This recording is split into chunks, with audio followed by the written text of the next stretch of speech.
You're watching the Eternal Tournament Series.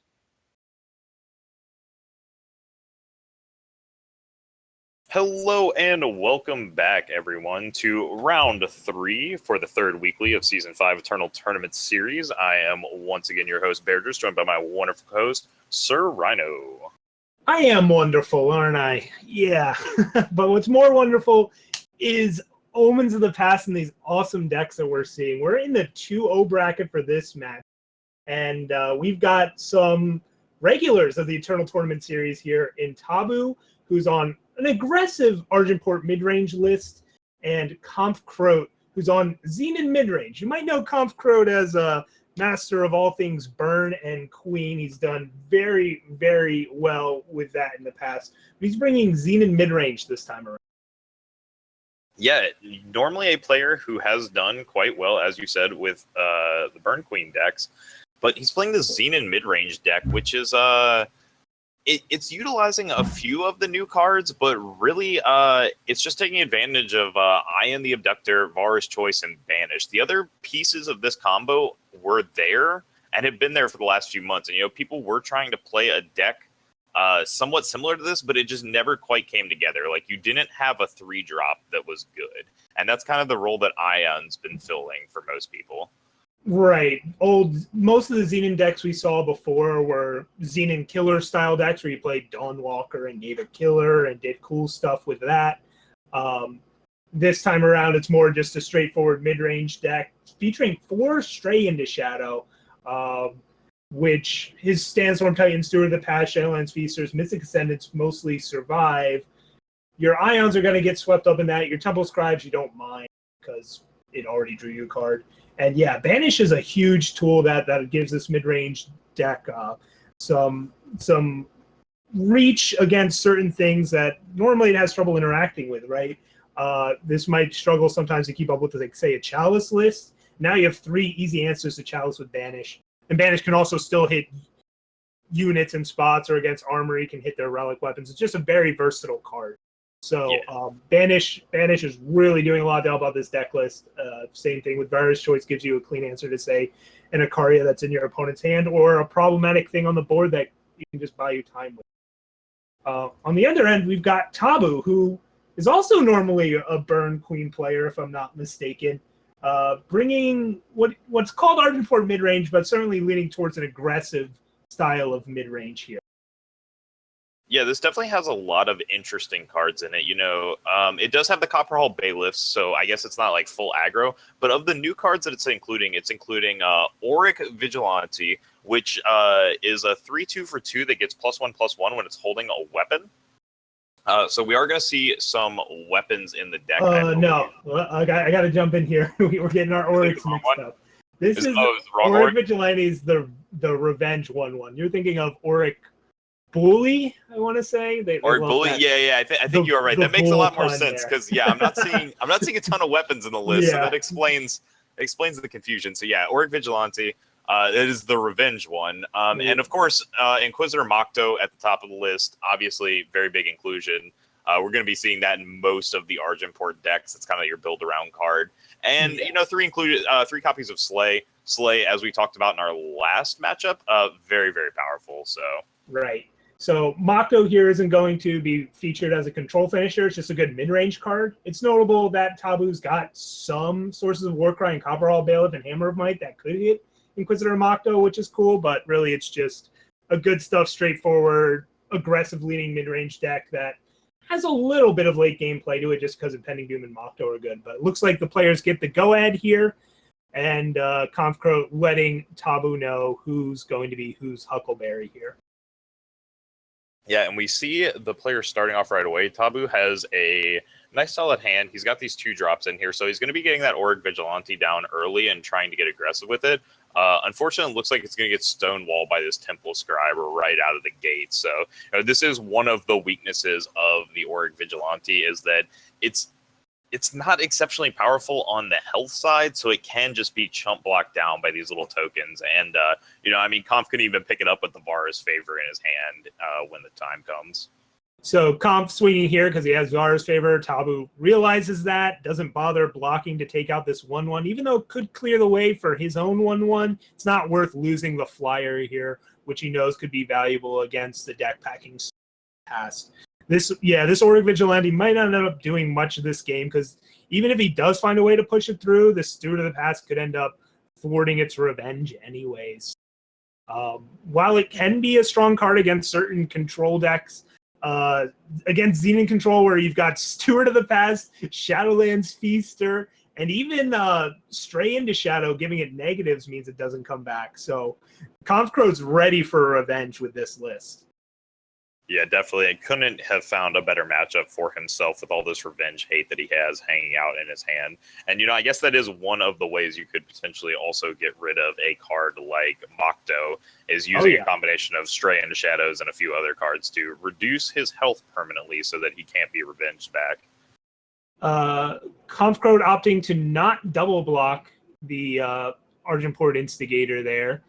Instead, just chomping and getting a crack back with this 5/5. You can either banish it or slam a Steward. But holding up both Ion and Banish here, it's appealing, but yeah, he's just going to kill it now. So you were mentioning Stray as a nice answer to Mokto. What's a really nice answer to Mokto is Shadowlands Feast. 5/6 eats up a 5/5. And then you get the Mokto in your deck with Destiny instead. And that's pretty dirty. Yeah, that is very, very dirty. That's it's quite a powerful mechanic, I have to say. Shadowlands Feast are a card that hasn't seen a ton of play until recently. It did see some fringe play back in the day. We do see Stray into Shadows coming down for Kampf, and that's actually just going to draw the concession from Tobboo. He doesn't have any other cards to go off of in his hand. He's just holding power. So yeah, that 9th power. Tobboo had a Warcry 3 sitting somewhere on top of his deck. He didn't know where, and he didn't really care to find out where it was going to show up. So he decided to just concede there, and going to go to sideboard here and see if he has better luck in the second game.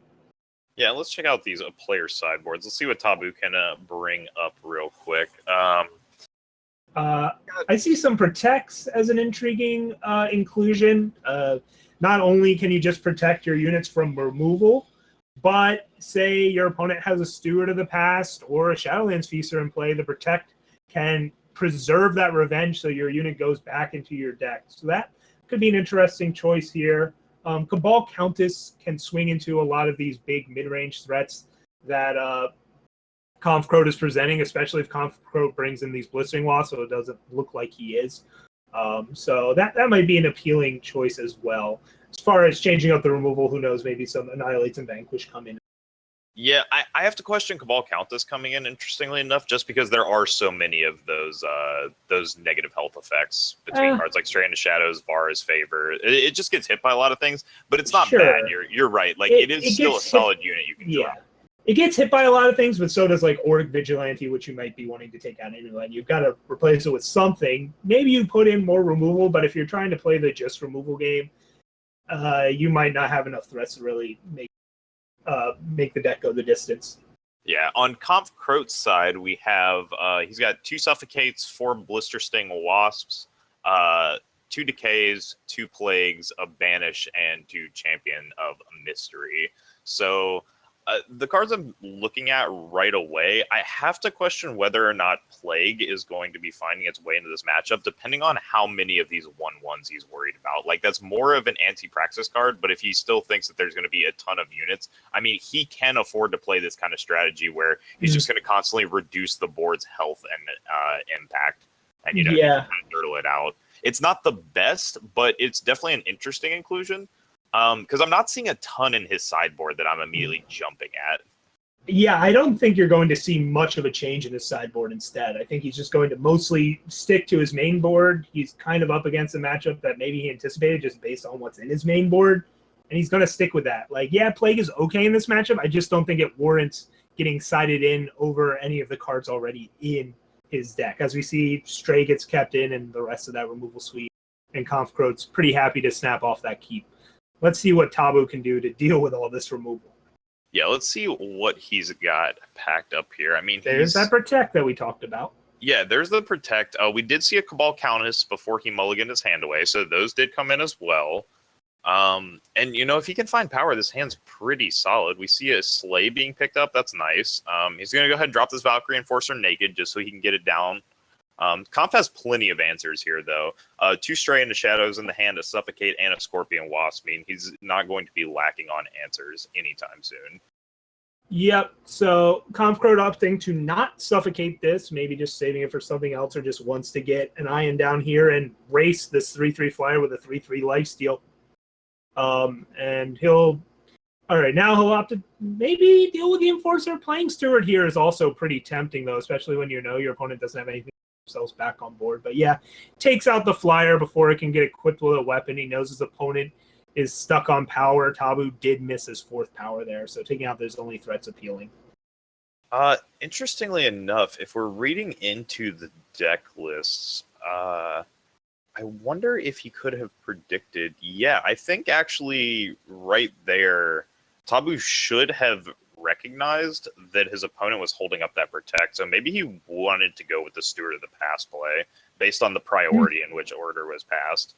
Because Kampf isn't packing any fast spells outside of Protect in his sideboard. But at the same time, that's still a Protect that you're going to have to deal with at some point, and now it's dealt with. So, and it's not like you could use Suffocate on much better targets out of Tobboo's deck. Like a Flyer's about as good as it's going to get for Suffocate. So I like the Suffocate line. Again, the Steward line would also be okay. And now KampfKrote is debating on whether or not he wants to shrink this.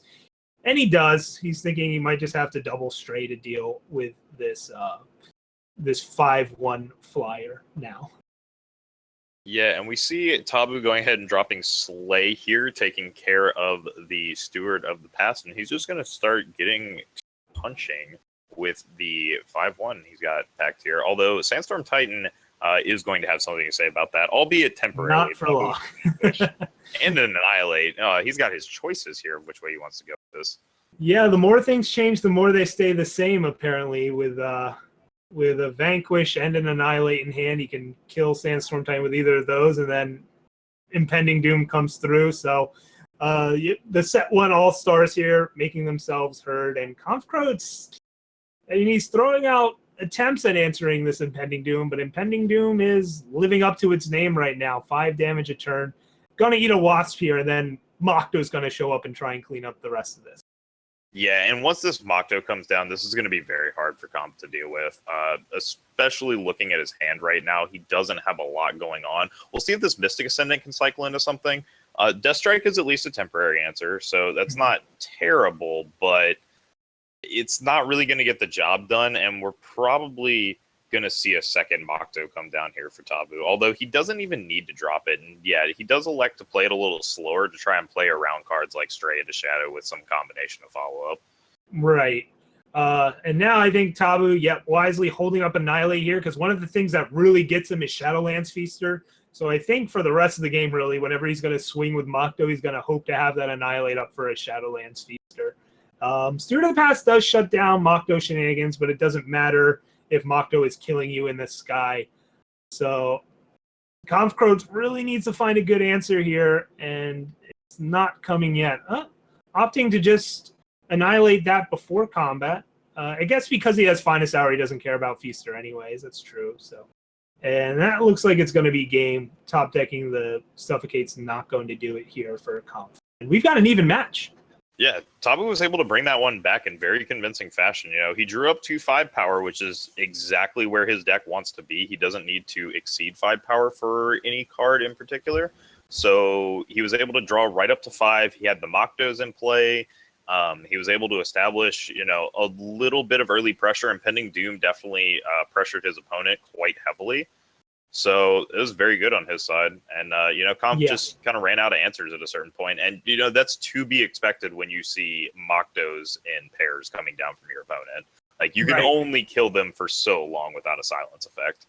Yeah, we saw Stray into Shadow be lined up nicely against the draw in Game 1. But in Game 2 there, his opponent basically only presented threats that had 5 health other than the Valkyrie Enforcers, and never had the time to deploy both Stray into Shadows and really kill what he wanted to. Just got beaten down by 5 attack flyers. It doesn't take long to die to those. Yeah, certainly not. And if this is the hand Tobboo kept, which it looks like it is, I mean, this is what you're looking for when you're playing the Argenport mid-range deck. Like, he's got Argenport Instigator, Valkyrie Enforcer, double Mokdos. He's got 3 power, and all of them will match his influence requirements for the rest of the game. Like, he's looking absolutely good to go. This is really going to come down to what Kampf can draw here. Yeah, there's a chance Tobboo gets like stuck on 5 power or something like that. He is on the play, but it's going to be hard to draw up a much better starting hand than that. And KampfKrote, I guess, is really debating this hand. It's just a couple of removal spells and good power, but it's a little slow. You might get too far behind if you keep this, even though the fixing's nice. So I would be a little surprised if you kept it. Like, I see the reasoning where it's, average, slightly below average hand, and maybe you just settle for that instead of risking a 2 power hand. But it's certainly not an exciting hand.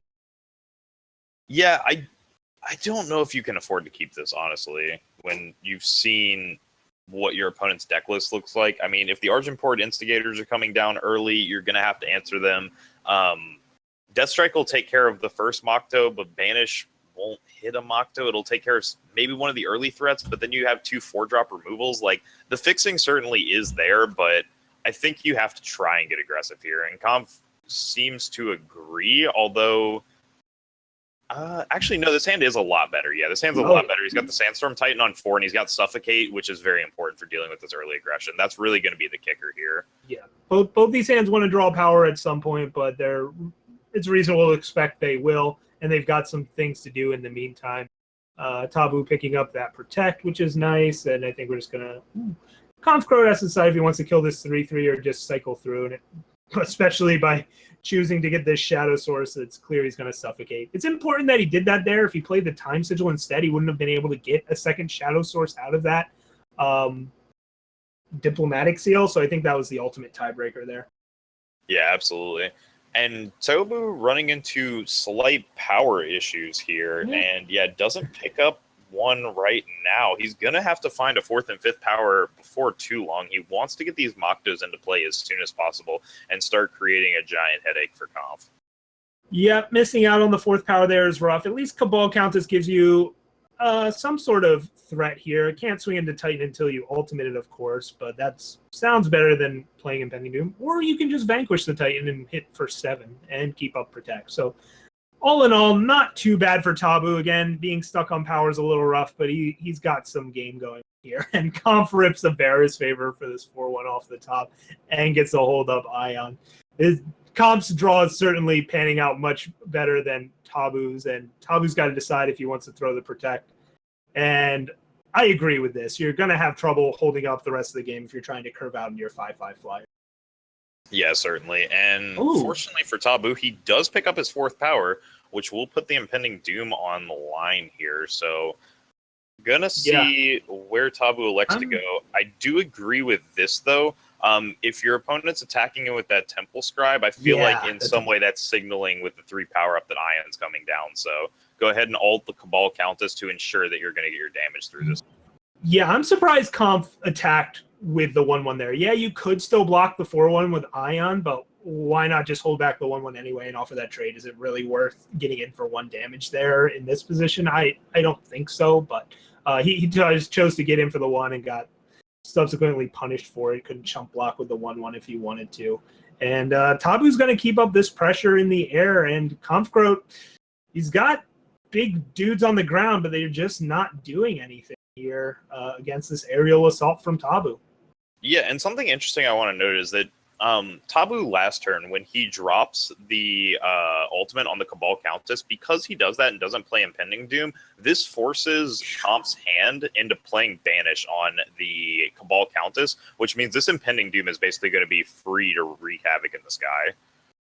Yeah, this is looking rough for KampfKrote there. Had to swing with Ion just to get a little more life gain, buy himself some time so he wasn't dead on the crackback. But this Mokto is almost certainly going to close this game off. KampfKrote has 1 Scorpion loss, but that's not going to stop the other 2 flyers that are in play, and I don't think there's anything he can draw here that gets him back in this mess. Certainly not Ion, and yeah, he's going to just wait until Tobboo hits Ace Space on his next turn, and that'll be game.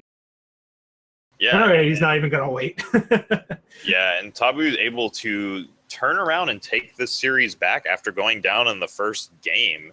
And while Comp's deck was certainly set up to handle Tobboo's Argenport mid-range, he just didn't come up with the answers that he needed there. Like, he really needed to find cards like Shadowlands Feaster to help deal with that aerial aggression and to be able to take cards back like Mokto. And so even when Tobboo kept hitting those power issues, it didn't matter because his threats were so potent by themselves. I mean, Impending Doom, Cabal Countess, they really just ended up pushing him over the line there in games 2 and 3. Yeah. At the end of the day, Tobboo just had too many threats that were too difficult to answer and also evasive, right? Steward of the Past is nice in that it shuts down Revenge, but it's not shutting down the 5/5 flyer part of Mokto or Impending. And that came up in those games there. And anytime a Titan did show up to try and ground them, with a suite of Vanquish, Annihilate, and Slay, Tobboo just doesn't really have a shortage of ways to deal with the 5/6 Titan. Yeah. And so, interestingly enough, and you can correct me if I'm wrong, but so far, Mokto has been a very potent threat, but I don't actually think we've seen him come back with Revenge yet. Like, he hasn't been recurred, right? Like, we've seen about 7 or 8 Moktos played at this point. We've seen a handful of them die, but we haven't actually seen the recursion. But he's been such a solid unit by himself as just a 5/5 flyer. Yeah, just the threat of that recursion still makes your opponent try and deal with him in different ways. Like, it still feels bad to death strike him, even though in spots it might be correct. You're still hoping to silence him first or something like that. Well, it's just really hard to get an actual natural 1-for-1 against Mokto in a slower, grindy mid-range matchup. And just the threat that he can come back with Revenge, it's part of his power level, even if it doesn't actually come up that often. The threat of it being able to is still relevant. Yeah, absolutely. Mokto definitely a very powerful card. Like, can't be understated enough. It's not the super all-star like a Sandstorm Titan would be, but it is a super solid threat. I mean, it's definitely going to make every cut of Argenport. If you're in Argenport, you're in it because you're playing Mokto. Once you factor in what faction he's in and what he's backed up by, I think you can argue that he's just as strong as Sandstorm Titan. Sandstorm Titan, one of his maybe weaknesses is that he's a time card, right? He doesn't have the removal backup naturally that Mokto does, where when you're in Argenport, as we just saw there, you have Slay, you have Vanquish, you have Annihilate. Like, these 5/5s are getting through, and they're not getting stopped by a whole lot, just because anything that's bigger than them is going to die. And you can back them up with, like, Protect or other very efficient combat tricks. So yeah, it's the whole. It's Mokto himself might not be at first seemingly the most obscene card ever, and I'm not saying he is, but once you see everything else that's working around him, it's there's a lot of powerful things going on there. Certainly, and I'm just doing a quick count just for a little stats analysis, and it looks like of the players bringing Mokto today and just the players signing up in general, it looks like we have about 22 decks containing Mokto in the main board. I think we have 25 containing Mokto total, but we have 22 of our 100 players bringing Mokto in the main board. So definitely a card a lot of people have been building around and, finding ways to include in their various decks, because a lot of these decks that we're looking at are playing they're 3-faction decks. Yeah. Some of them are 3, some of them are 2, but Mokto, it's not impossible to play in a 3-faction deck to the level of, say, Heart of the Vault, where you're talking about triple time and triple fire. Double Shadow, double Justice. We saw it earlier in that Felm Argenport mashup where it had some troubles hitting its power, but you still eventually got there. And Mokto's all about eventually getting there, I suppose. Yeah, definitely. I mean, that's his whole gimmick, is that, like, he will kill you eventually. He just has to get there, which is definitely why a lot of the control and armory decks are starting to favor Mokto, just for that inevitability, because they can afford to play the slower, grindier game. I have been surprised that, like, Makto's just making such a splash in Armory. Like, that seems to be the new hot card in Armory. Obviously there's a few more of them, but yeah, I'm going through these lists right now, and 1, 2, 3, 4. He seems like a nice tool for like the mirror, so it makes sense. Like Armory struggles against recursive units. That's just a fact, right? Yeah, it looks like Dawnwalker was a classic answer to Armory, and this Makto might not recur quite as quickly or as often, but still the same issue arises if you don't silence him. Yeah, definitely. It looks like we do have about 5 or 6 Armory decks that are bringing at least 2 copies of Makto. 2 seems to be the sweet spot because that's what I'm seeing in most of the decks. Very cool. We do have a backup match finally, though. It looks like it's going to be Calimdir up against the TheTrystero, and it looks like the TheTrystero is playing Praxis. I'm not sure if this is mid-range or tokens specifically. We are at game 3, though. I see a Lightning Storm on top of the Void for Calimdir, so that was clearly used recently to take care of some of these tokens. Oh man, and we're seeing one of my favorite new cards, Sparring Partner, on the board for Trystero. The old 2/2 for 3 with Warp, and when it comes into play, it puts a 1/1 Spike Tail on a unit. Well, that's a pretty sweet card in mid-range situations. Not doing a whole lot against some 5/6 dragons. But, wow, Mystic Ascendant too. Yeah, Trystero's on a pretty cool Praxis mid-range list here. But one of Praxis's weaknesses is flyers, and 2 5/6 flyers can put on some pressure. Trystero is going to be drawing a nice amount of cards here and can probably get some reasonable counter pressure with an Obelisk and card draw from his Steward going, or his Mystic Ascendant going, but he's going to need some way to either ground these dragons or race them or something, but I don't know if racing them is really an option here. Yeah, it doesn't look like he's come up with anything yet. Oh, we see a Noble Firemane being taken by Calimdir. Nice. That might be relevant. And a Wasp. Oh, yeah. Noble Firemane is a sweet card. It's a 2/2 for 2, which is an acceptable up front. And it has an activated ability that costs 5 that gives all of your units +1/+1. So I've been really, really happy playing this card. Yeah, and notably, that's an activatable, right? Instead of an ultimate, whereas an ultimate is a one-time use. The activatable means you can use it multiple times. Ooh, and we see the Shatter Mage right there. Yeah, Shatterglass Mage freeing up that 10/10 Mystic Ascendant, and now Calimdir's on his back foot. This Praxis mid-range list showing how powerful Warp and just its other card advantage engines can be, just swinging the game back in its favor. Shatterglass Mage putting a 7/5 on the board and freeing up a 10/10. Hard to get a lot more value out of a card than that. Yeah, absolutely. Shatterglass Mage, one of the bigger players in Praxis that people have been touching on. I mean, it's just such a versatile card. Not only does it have Warp and Overwhelm, but kill an enemy attachment is just such a relevant effect. Yeah, and notable here, Trystero's playing 4 Heart of the Vault and 4 Shatterglass Mage main deck. The 4 Mystic Ascendants are from the sideboard for these control grindy matchups. And it's doing work. I mean, look at this kind of pressure that Calimdir is facing down. This is not an easy board to deal with for really any control deck. No, absolutely not. And he is taking a ton of damage here now. Calimdir down to 6 health. and the Heart of the Vault finishes the 2/5 off, draws a card. Man, this is like, what can you do? Yeah, I don't know what Calimdir can come up with here. Let's see what he's going to Celestial Omen for. I can't think of a single answer that gets him out here, right? Like, I think he's doing the exact same check where he's just like going through really quick and making sure that he can't come up with anything. But I don't think he has it. Like, he would need Witch and Black Sky Harbinger, or Witch and something. This is just the Celestial Omen into scoop phase. There it is. Banishes the Obelisk and hits the concede button.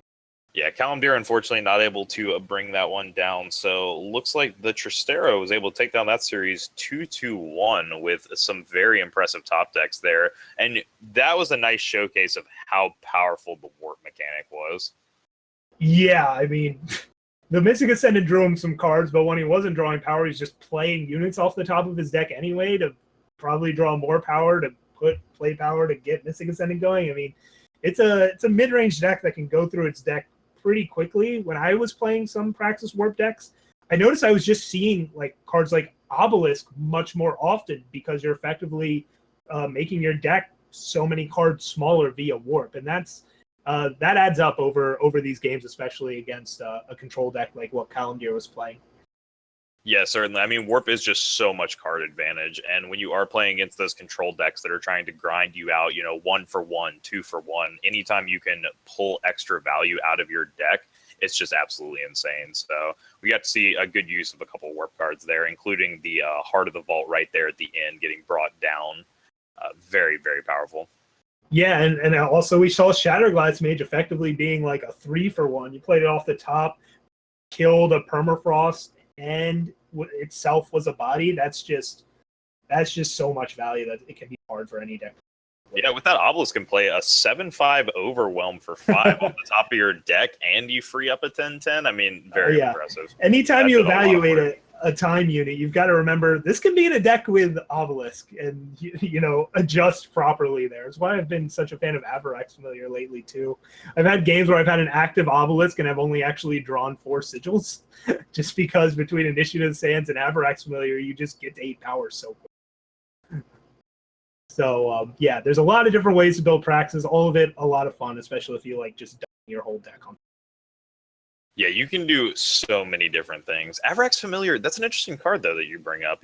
3 power. We actually saw that on the Knucklebones game. Obviously, nobody was straight up including it. I'm curious to see if anybody's actually playing that in a list. Let's take a look. I'm just going to check really quick. Yeah, it looks like we have 2 lists playing it. Sunny Fimbulvil. I'm going to butcher this guy's name. I'm so sorry. Sunny Fimbulvator. Yeah, I think that's how you pronounce that. He's playing Praxis midrange, and he does have 2 copies of Avarax Familiar in his list. He's going for an interesting build here, actually, where he's got more of the high end, the 4 Heart of the Vaults, 2 Mystic Ascendants, 2 Predatory Carnosaur, and I actually really like Predatory Carnosaur in these lists a lot. Oh yeah, nothing wrong with big dinosaurs, right? But yeah, the one trade-off with Avarax Familiar playing it over, say, an Amber Acolyte is it's not fixing your power, right? You can try and ramp in the Vault of the Praxis, but that triple fire influence, you've got to find it somewhere, even if you're getting extra power from your other units. So it's a tricky balance to find, but again, in the late game, it's pretty cool being able to just play this flyer off the top of your deck, and if you've got an Obelisk, it's a 3/3 or a 5/5 flyer, and that's a real card. So it's a really, really cool option. Again, sometime decks will still have to play Amber Acolyte, some will play Avarax Familiar, some will play neither, depending on what they're trying to do. And I like that you can, there's these little side grade options all over the place in a lot of these decks once you get past the big flashy things like Heart of the Vault, right? Yeah, absolutely. Interestingly enough, just to go back, the Trystero, the person we just saw playing that last match, he actually is playing 4 copies of Avarax Familiar as well. Oh, yeah. So definitely a couple Praxis players who are going for the ramp strategy. Overall, how many Praxis players do we have today? A lot. Yeah, we do have quite a few here. Looks like, if I had to guess, at least about 10 here. It looks like we have about 10 players playing Praxis. That's a pretty good showing for the deck. I would be curious to see, we'll have to get the metagame stats later on, but I'd be curious to see which deck represented the most popular today, because we just had so many participants today. 107 before drops, I think a little over 100 after drops. And there's just such a large variety of decks, not only between what the players brought, but also, what is reasonable to play in the format right now, because obviously with the new set coming out, we're in a testing phase. So it gives you the opportunity to really kind of play whatever your heart desires. And it's hard to say what is the best deck at this point. This tournament itself is not going to tell us what the best deck is. We may not find the best deck for even months, possibly. I mean, what happened in the old format, like one of what was considered the best decks by the end of the format was Chalice Control, and Chalice Control didn't come around for months and months. I mean, some people considered it the best deck. I considered it free wins in tournaments. It was great. Yeah, it depends. It definitely depended on what side you were on. I was grateful for Chalice's existence and made me look like a much better tournament player. I was undefeated in it in my last 3 tournaments or something like that. But yeah, I don't think you could ever find a consensus on the best deck. I don't think we're going to be doing that anytime soon either. So yeah, I guess we're getting ready for the next round. I don't know how many matches here are outstanding. Yeah, we have a single match left outstanding, so we're going to go ahead and take a very short break, folks, while we're waiting for the last results to come in. So we will be bringing you coverage of round 4 very shortly. Stay tuned. Do not go anywhere. We will be right back.